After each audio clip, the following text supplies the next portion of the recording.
In episode 2 of this series, I did a straight comparison of this Tarmac 1/64 scale Mercedes car against the Mini GT version of it.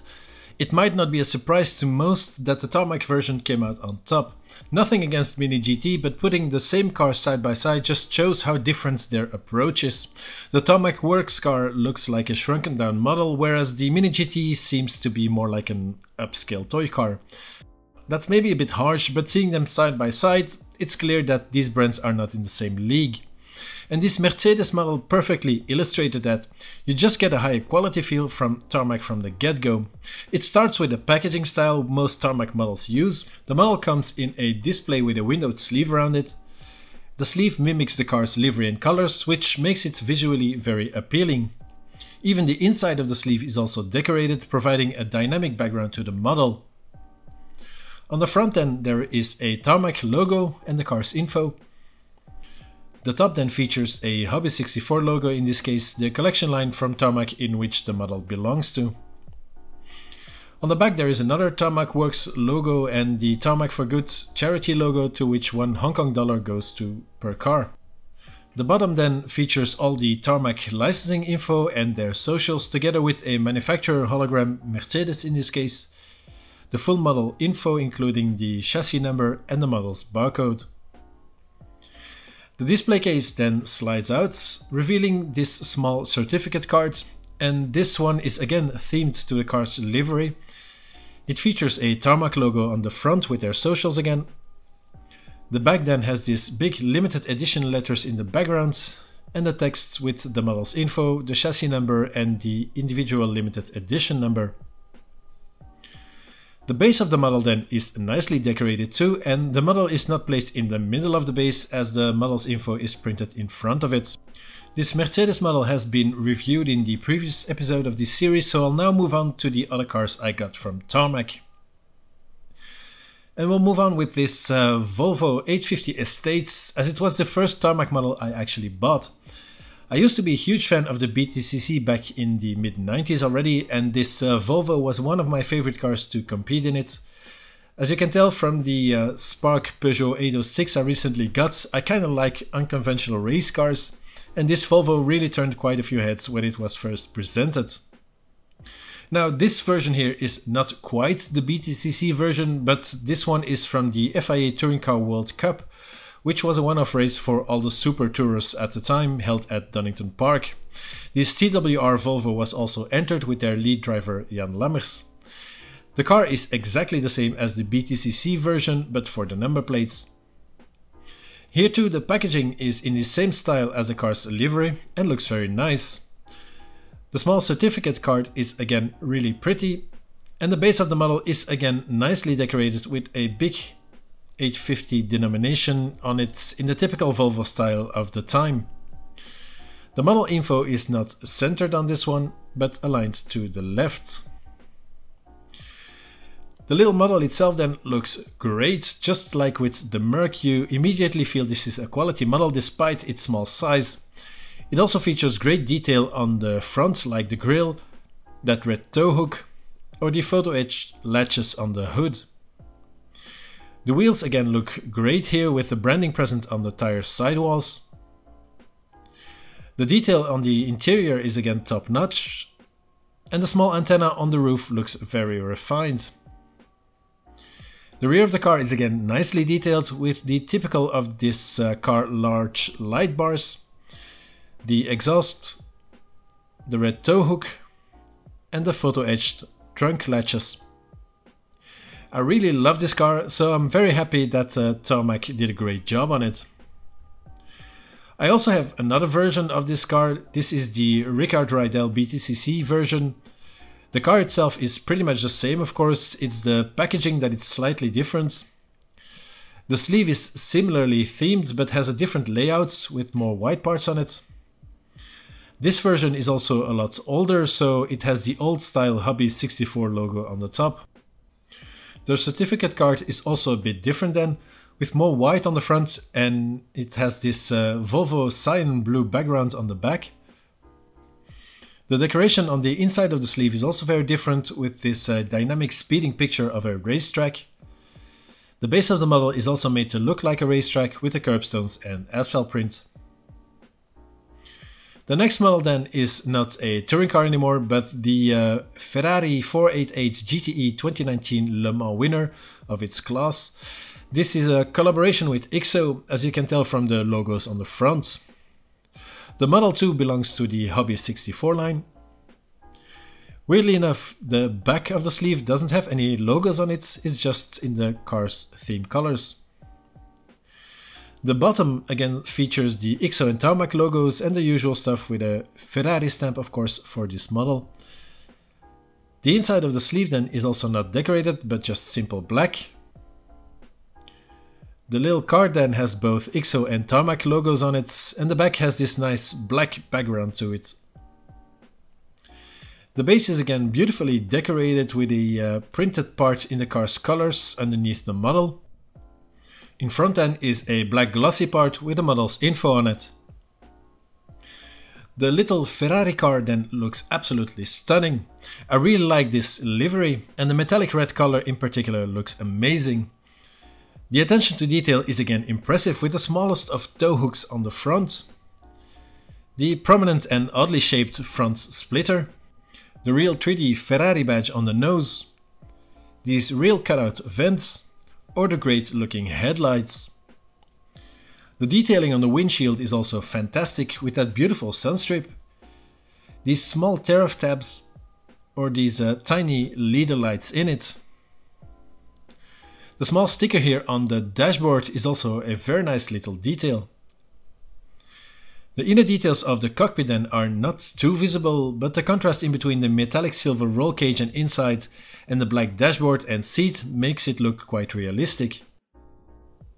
On the roof then there are these two antennas that look great.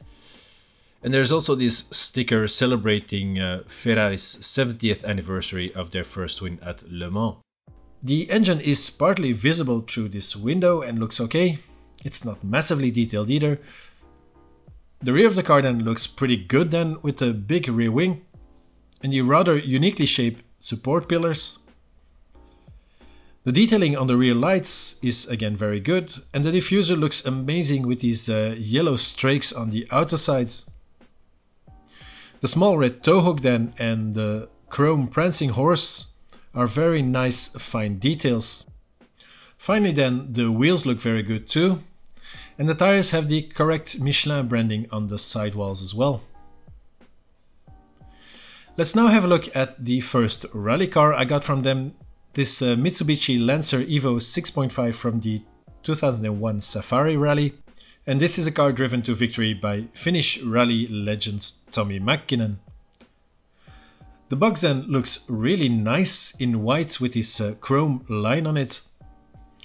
The back of the box is in the tobacco brand red with this typical Mitsubishi rally art graphics on it. The inner decoration of the box features a dusty background, and together with the dirt effect base it looks pretty cool I think and makes the model look more dynamic. The certification card is white on the front with a red outline for the Tarmac logo. The back has a red background then, matching the car's colors. So the base has, as I mentioned, a dirt effect on it, and the model info is printed in front of the car as usual, and here too it's aligned on the left. Underneath the base then is a small pouch with the tobacco decals in it.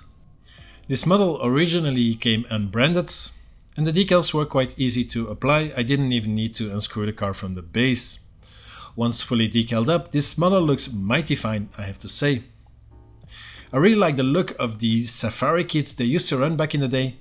The Safari Rally used to be a real marathon event, a bit of a mix of a WRC and a Dakar rally stage. And these cars were effectively a one-off special spec to cope with the rough nature of the event. You can see it from the added bull bar on the front and the snorkel on the hood and the roof. The cars also had much higher ride height to have sufficient ground clearance. This, however, is not very apparent on this model, so that's one of the downsides of this car.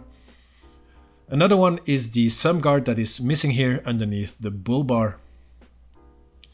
Aside from those small inaccuracies, this model is actually really good.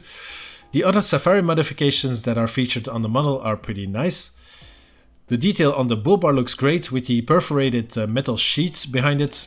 This should actually be more of a mesh texture, but okay, it still looks nice. This snorkel then gives the car the typical Safari rally look. I also really like the heat reflecting tints on all of the windows aside from the windshield, of course. And you can see inside the cockpit a bit and spot the fine details like the white roll cage, the metallic gear stick lever and the bell details on the seats. These small black ball-like things here in front of the mirrors are extra lights and is another fine detail added to this spec of the model. The roof and trunk antennas then look nice as well and are very refined. The wheel detailing is also pretty good with the small rim decals in the center. The tires too feature the correct Michelin branding. And these mud flaps too then are nice added detail. Next up then are two other rally icons from the Group B era. And this one is the Lancia 037 from the 1983 Rally Sanremo. As you can see, the box is slightly different as it has this flap hanging over it. On the flap it says this model is from the Hobby 64 Plus line, which is a series of more intricate models that have opening parts and visible engine details. The top part of the box then features a technical drawing of the model inside with the open engine cover. This side then has a Tarmac logo on it, and the other side the same drawing of the car but now in full. The back has a typical style Tarmac logo and the charity logo on it, and the bottom features all the regular Tarmac socials info and the licensing stuff like the manufacturer's logo and the model's barcode. The box is of course again in the colors and theme of the car's livery. The inside of the extra flap then features Tarmac's slogan, small size big heart. Underneath the flap is again a big opening showing off the model. The certificate card then is again very nice in the car's theme colors. The back is off-white with the model's number on it. And as you can read here, this is a car as driven by Italian duo Miki Biasion and Tiziano Siviero. Inside of the small display case, you can see the engine cover is held open by this plastic piece. Underneath the base is a small pouch with some kind of fork in it, and this is of course to hold open the same engine cover once the display is opened. Even though as you can see, it kinda stays open on itself. The base then again looks great with these colorful lines contrasting nicely with the all white background. The Tarmac logo is as usual located in front of the model and is nicely centered on this one. This little car then simply looks stunning. I really love the colorful toe tip livery, this is such a classic. Of course there's an even more iconic Martini version which I would love to add to the collection, but prices for that version are through the roof, although there will be a re-release, well not exact re-release, but another Martini version as well. This one though looks equally amazing I think, and just like on the Martini car, this one has the lights rack added to the front. The detailing on some of the decals on this model is absolutely stunning, like these small stickers on the rear side windows. Other smaller details like the mirrors, the roof antenna or the tiny windshield wipers are incredibly refined too. On this model as well you can see inside the cockpit from the windshield. The back of the model then is just incredible. There is a big window in the engine cover showing off the intricate details underneath. These two side scoops and the big lip spoiler add to the dramatic look of this car. The view from the back then is superb with these very pronounced exhaust pipes sticking out on the bottom. The detail on the rear lights is very good and these big distinctive mud flaps look great. The whole engine cowling then can be lifted up and reveals the true detail of the engine and rear suspension with those big spring coils. And it's really amazing such small model car can pack so much tiny intricate details. The wheels then look great too with the Pirelli branding on the tires. The last model then is basically the same car, but from the 1985 Rally van Haspengouw. Of course, their livery is very different, as you can tell from the box art. I really like this golden packaging with the red and white accents. And this car sports the eye-catching Bastos livery, which especially in Belgium is a true iconic motorsports paint scheme. This model originally also came unbranded, but the tobacco decals are included in a pouch underneath the base together with that engine cowling stand. The car itself is slightly different to the toe tip version we saw earlier, aside from the livery of course. This Bastos car doesn't feature the light bar on the front, so it shows off the typical Lancia nostril grille. The back is also a bit different, with the bumper, let's say, missing on this version. And this makes the mud flaps even more noticeable, as they are quite a lot bigger. The tires on this version also don't feature any branding. Finally then, I have yet another model from Tarmac Works, another rally car too. This one is slightly different though, in that it is a 1/18th model. Tarmac did make a few 1/18th models for some time, but I think they have now stepped away from that thought.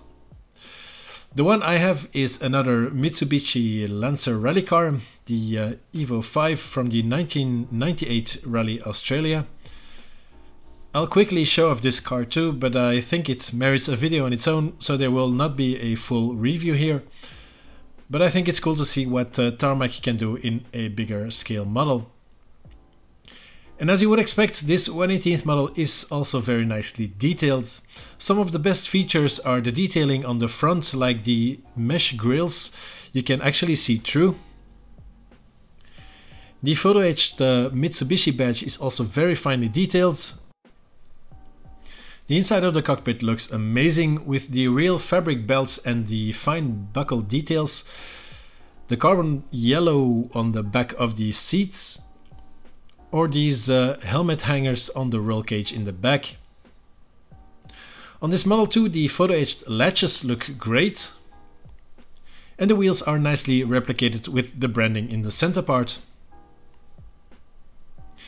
The base it is set on then feels very qualitative too, and behind the model you can see these are limited editions of only a few pieces. I have to say this brand has really impressed me a lot, and I look forward to adding more Tarmac Works models to my collection.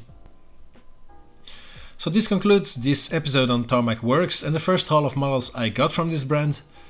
Thanks for watching, I hope you enjoyed it. Please like the video if you did, and check out the other episodes in the series if you like this sort of content, like this video where I compared this brand to one of its rivals, Mini GT. Don't forget to subscribe to help the channel grow, and in the meantime, take care and I'll see you again in the next one.